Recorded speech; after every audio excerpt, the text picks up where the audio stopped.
आइए और संबोधित करिए हमें। प्रशस्त पुण्य पंथ है, बढ़े चलो हिमाद्रि तुंग शुंग से प्रबुद्ध शुद्ध भारती, स्वयं प्रभा समुज्ज्वला स्वतंत्रता पुकारती। प्रशस्त पुण्य पंथ है, बढ़े चलो।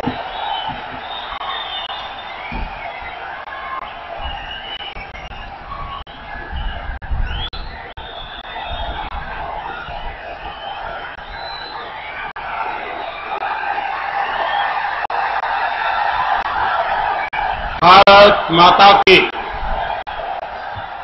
भारत माता की।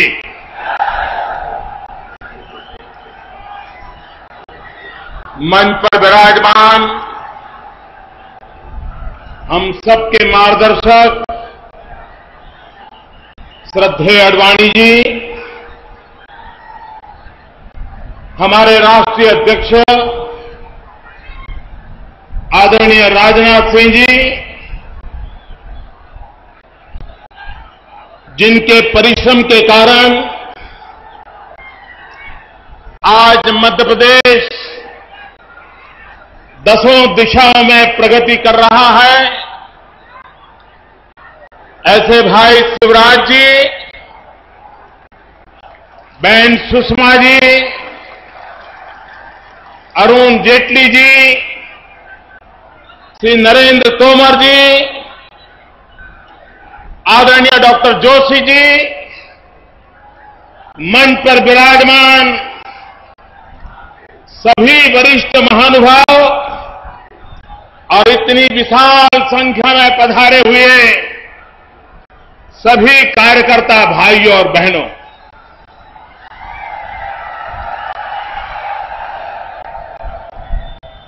सार्वजनिक जीवन में सभाओं को संबोधित करने का अवसर बहुत बार मिलता है। कार्यकर्ताओं की मीटिंग, कार्यकर्ताओं के सम्मेलनों में भी जाने का अवसर मिलता है, लेकिन भाइयों बहनों, आज मध्य प्रदेश भारतीय जनता पार्टी ने करके दिखाया है, वो शायद किसी के बस का रोग नहीं है।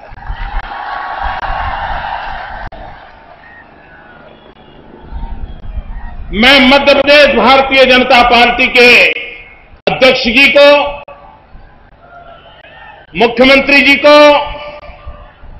उनकी पूरी टीम को और पार्टी के लक्षाधिक कार्यकर्ताओं को अभिनंदन करता हूं, वंदन करता हूं। उन्होंने आज संगठन शास्त्र का एक नया आयाम सिद्ध कर दिया है और इसलिए आप सब अभिनंदन के अधिकारी हैं, बधाई के अधिकारी हैं। भाइयों बहनों, मैं सोच रहा था कि पंडित दीनदयाल उपाध्याय जी को उत्तम से उत्तम श्रद्धांजलि क्या हो सकती है, वो कौन सा तरीका हो सकता है जिस तरीके से हम पंडित दीनदयाल उपाध्याय जी को हम श्रद्धांजलि दें। मैं मानता हूं मध्य प्रदेश भारतीय जनता पार्टी ने, आप सब कार्यकर्ताओं ने सारे देश को एक नई राह दिखाई है कि पंडित दीनदयाल जी को इससे बढ़िया कोई उत्तम श्रद्धांजलि नहीं हो सकती है,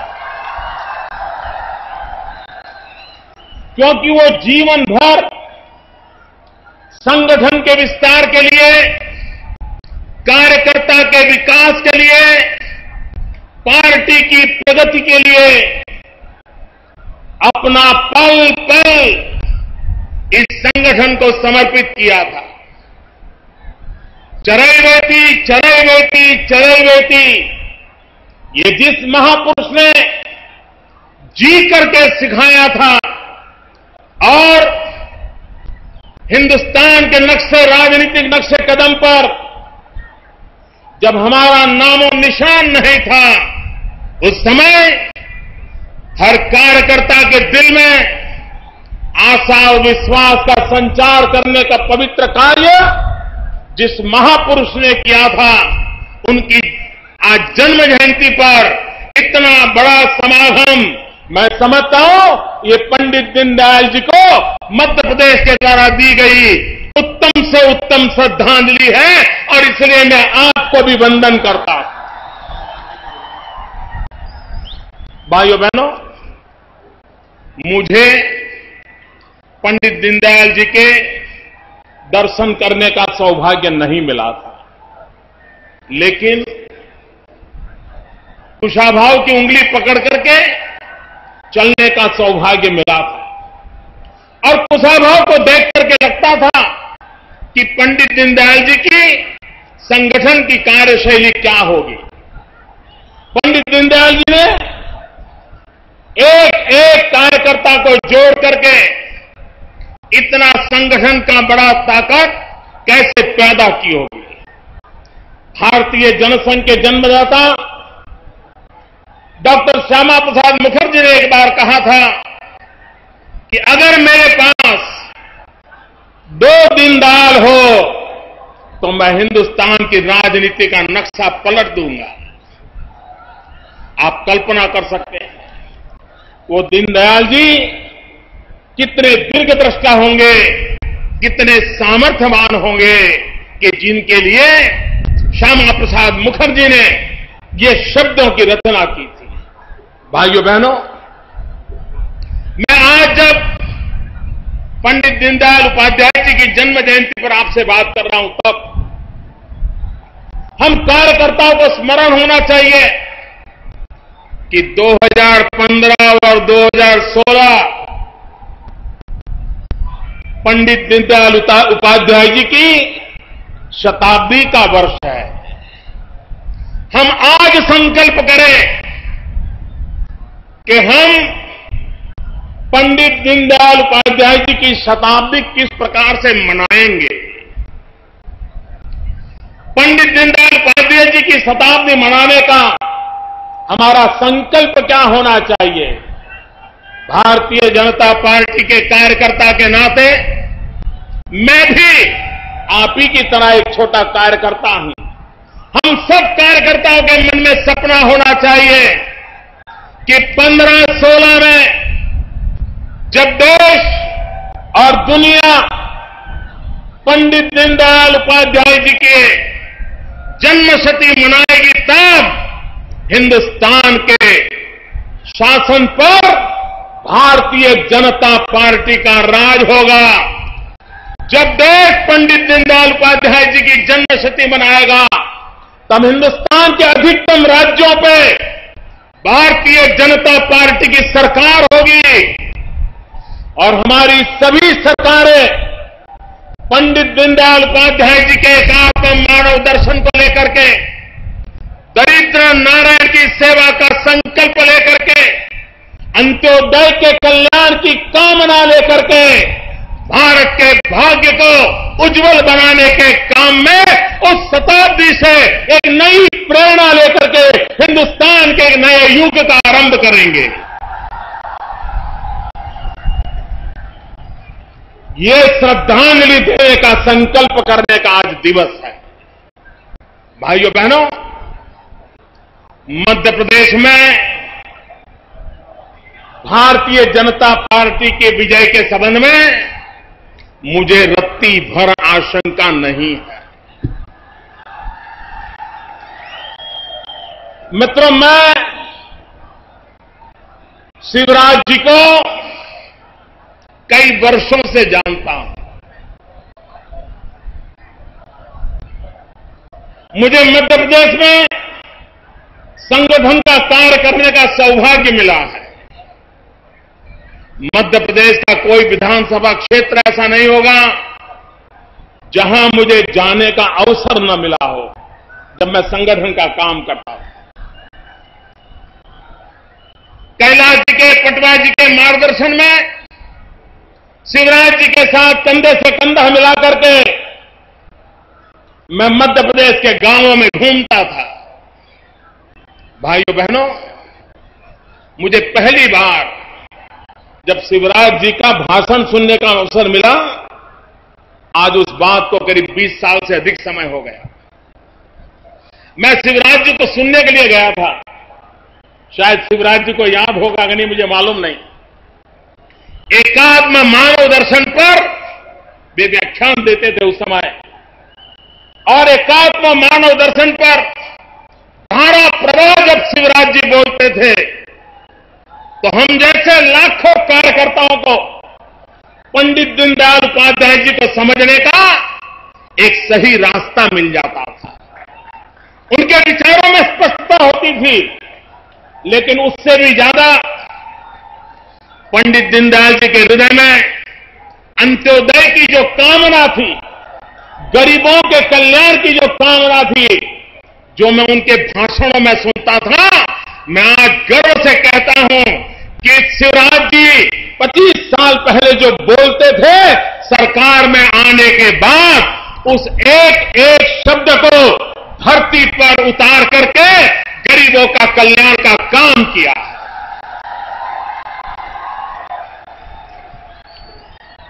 भाइयों बहनों, कांग्रेस पार्टी ने 60 साल तक इस देश में शासन किया,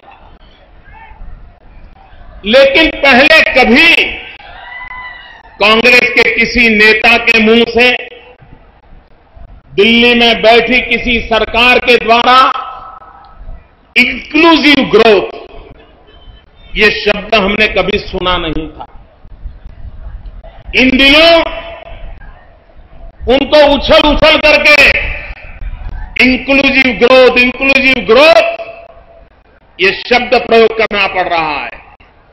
कांग्रेस को ये शब्द इसलिए स्वीकार करना पड़ा है कि जहां जहां भारतीय जनता पार्टी को जनता ने सेवा करने का अवसर दिया, भारतीय जनता पार्टी की सरकारों ने सर्वांगीण विकास पर बल दिया, इंक्लूसिव विकास पर बल दिया। गांव हो, गरीब हो, किसान हो, दलित हो, पीड़ित हो, शोषित हो, गरीब हो, अनपढ़ हो, पुरुष हो या महिला हो, बूढ़े हो या नौजवान हो, हरेक के कल्याण का काम इन सरकारों ने किया। और उसका परिणाम यह आया है कि आज दिल्ली की सल्तनत को आए दिन इंक्लूसिव ग्रोथ की बात करने के लिए मजबूर होना पड़ा है। और उसका अगर सबसे बड़ा श्रेय किसी को जाता है तो श्रीमान शिवराज जी को जाता है। भाइयों बहनों, आपको मालूम होगा आपातकाल में श्रीमती इंदिरा गांधी जी ने गरीबों के कल्याण के लिए एक 20 सूत्री कार्यक्रम बनाया था और भारत सरकार उसको मॉनिटर करती थी। देश की हर सरकारें, राज्य सरकारें उसको इंप्लीमेंट करती थी और हर 3 महीने उसका लेखा जोखा प्रकट किया जाता था। इंदिरा गांधी के जमाने से योजना शुरू हुई थी, मोरारजी भाई की सरकार बनी, उन्होंने उसको कंटिन्यू किया था, चालू रखा था। उसके बाद जितनी सरकारें आई, हर ने उस योजना को आगे बढ़ाया, किसी ने उस योजना को रोका नहीं।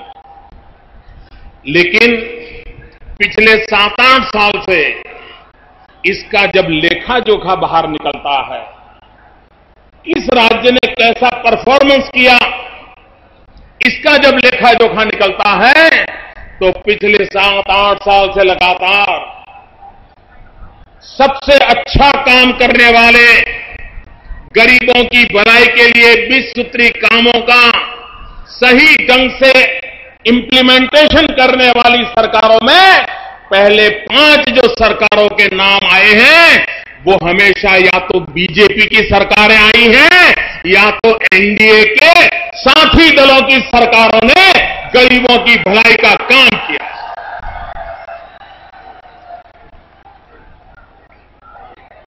कांग्रेस की एक भी सरकार पिछले 9 साल में गरीबों की भलाई के एक भी काम में हिंदुस्तान के अंदर अच्छी स्थिति में काम नहीं किया है। एक बार मेरे से गलती हो गई, मैंने ये बात हमारी मुख्यमंत्रियों की मीटिंग में बता दी। वहां पर बैठे हुए कांग्रेस के नेताओं ने सुना, वो चौंक गए, उन्होंने जानकारियां इकट्ठी की, तो मेरी बात सही निकली कि सारी बीजेपी की सरकारें ही गरीबों के कल्याण के काम में सबसे आगे है। तो कांग्रेस ने क्या किया, आप कल्पना नहीं कर सकते दोस्तों। दिल्ली में बैठी हुई सरकार ने अपने राज्यों को कुछ अच्छा कर दिखाने के लिए नहीं कहा, उन्होंने क्या किया, हर 3 महीने जो लेखा जोखा लेते थे, जो सार्वजनिक किया जाता था, वो करना बंद कर दिया ताकि कांग्रेस की बेइज्जती बंद हो जाए। आपके मुंह में इंक्लूसिव बात की बात शोभा नहीं देती है। भाइयों बहनों, आप देखिए, यहां कांग्रेस के पास पटवाजी के बाद 10 साल कांग्रेस के पास सरकार रही और पटवाजी ने, कैलाश जी ने जिस प्रकार से मध्य प्रदेश को नई ऊंचाइयों पर ले जाने के लिए प्रयास किए थे, जो सफल योजनाएं बनाई थी, मध्य प्रदेश बीमारू राज्य से बाहर निकलने के लिए छटपटा रहा था। पटवारी की सरकार कुछ न कुछ करके प्रयास कर रही थी, लेकिन अचानक उस सरकार को जाना पड़ा और बाद में कांग्रेस की सरकार 10 साल रही। जो काम पटवाजी करके गए थे, वो सारे कामों को मिट्टी में मिला दिया। मध्य प्रदेश से फिर से बीमारू राज्य बना के छोड़ा, लूट चली। दोस्तों, मैं मध्य प्रदेश की जनता से कहना चाहता हूं, मैं आग्रह करना चाहता हूं, पटवाजी की सरकार के बाद आपसे एक चूक हो गई और आपने ये मध्य प्रदेश कांग्रेस के हवाले किया। 10 साल में कांग्रेस ने मध्य प्रदेश को तबाह कर दिया, बर्बाद कर दिया। आज शिवराज जी के नेतृत्व में मध्य प्रदेश उठ खड़ा हुआ है। अब मध्य प्रदेश दौड़ने के लिए तैयार हो गया है। आज मध्य प्रदेश हिंदुस्तान के समृद्ध राज्यों की स्पर्धा में आगे निकलने के लिए प्रतिबद्ध हो गया है। ऐसे समय अगर कोई चूक हो गई, कोई कमी रह गई, तो भाइयों बहनों, ये कांग्रेस पार्टी 10 साल से भूखी पार्टी है।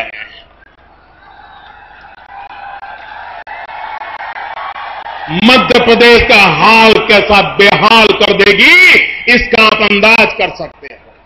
और इसलिए भाइयों बहनों,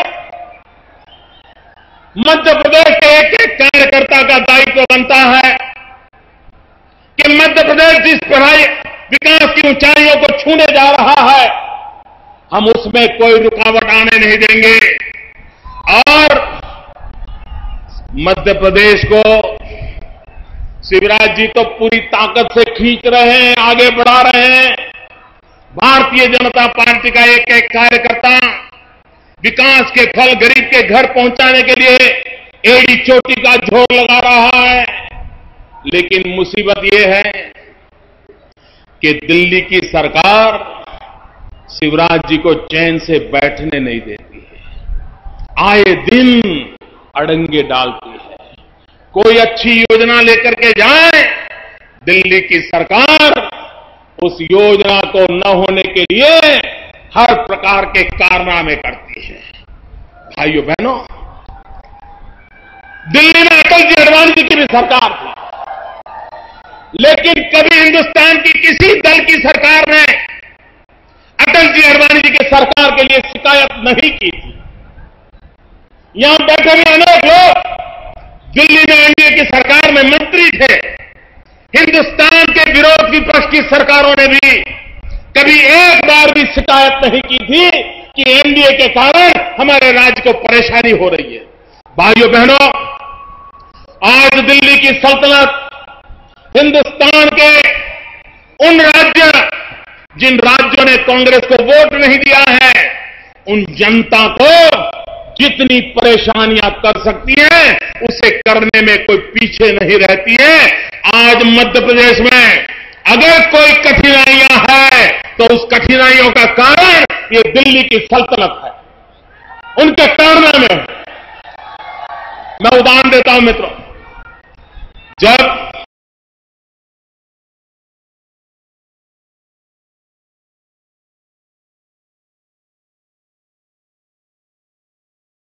भाइयों बहनों, अभी घोटालों का एबीसीडी सुना रहे थे, ये उसका नाम गिना रहे थे, लेकिन अगर आंकड़ों में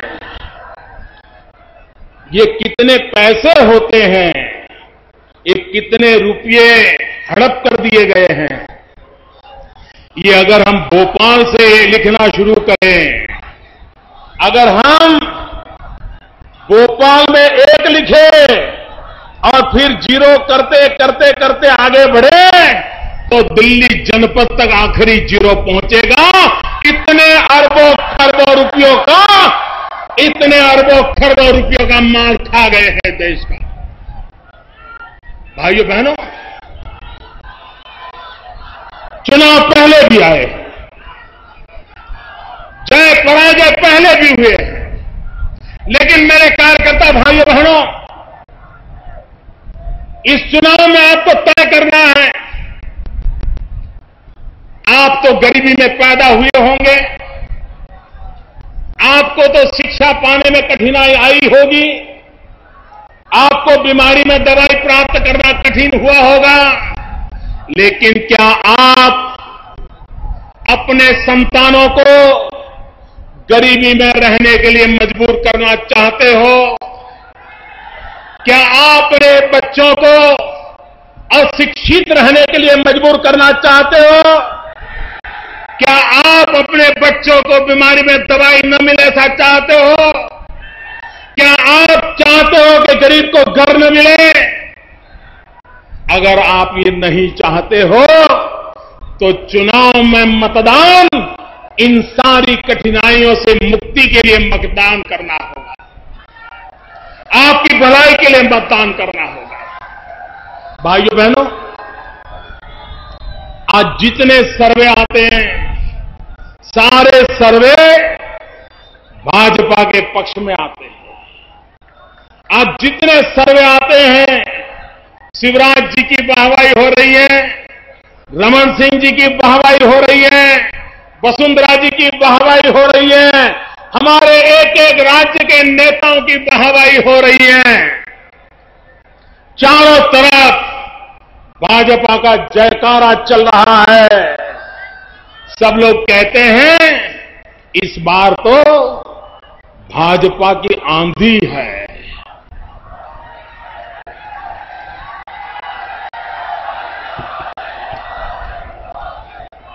लोग कहते हैं कि इस बार कश्मीर से कन्याकुमारी अटक से कटक पूरे हिंदुस्तान में भाजपा की आंधी है। कार्यकर्ता भाइयों बहनों,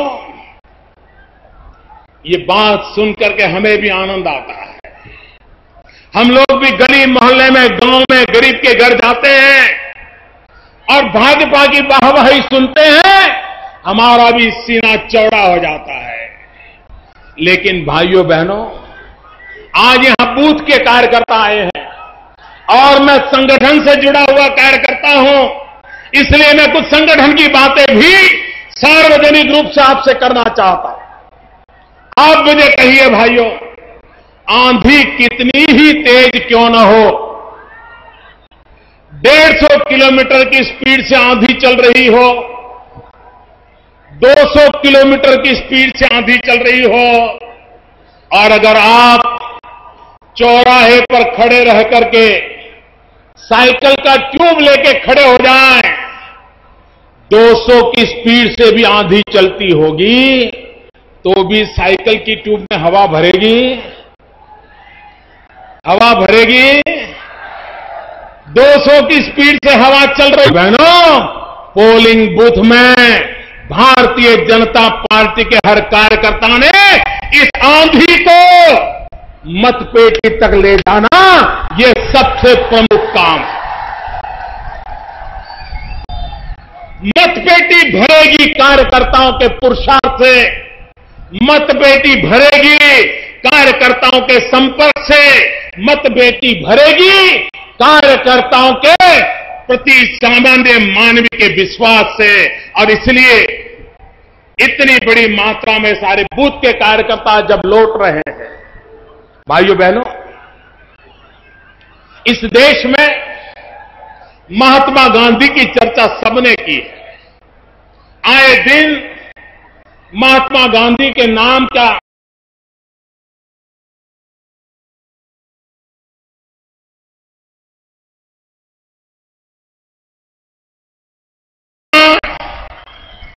पचास 50,000 से अधिक पोलिंग बूथ के कार्यकर्ता मेरे सामने बैठे हैं। जहां जहां मेरी नजर पहुंच रही है, मुंड ही मुंड नजर आ रहे हैं, मुंड ही मुंड नजर आ रहे हैं। भाइयों बहनों, यहां से संकल्प करिए, हम पूरे हमारे पोलिंग बूथ को, हम हमारे गांव को, हम हमारे नगर को, हम हमारे तहसील को, हम हमारे जिले को, हम हमारे राज्य को, हम सब मिलकर के हिंदुस्तान को कांग्रेस मुक्त हिंदुस्तान बनाएंगे। और उसका प्रारंभ हम पोलिंग बूथ से करेंगे। हर पोलिंग बूथ को कांग्रेस से मुक्त कराएंगे। इस संकल्प को लेकर जाएं।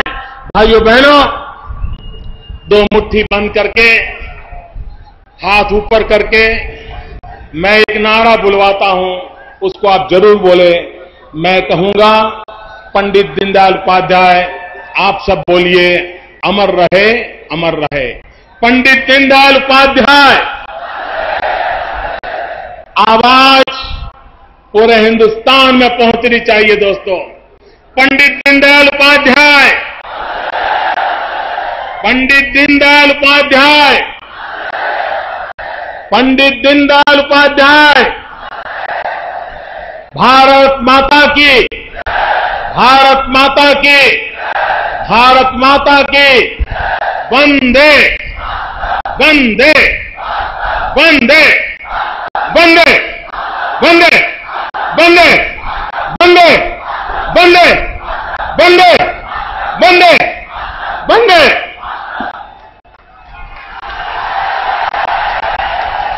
बहुत बहुत धन्यवाद भारतीय जनता पार्टी के राष्ट्रीय नेतृत्व को कि उन्होंने हम सबका मार्गदर्शन किया। कार्यकर्ता बंधुओं, मैं आपसे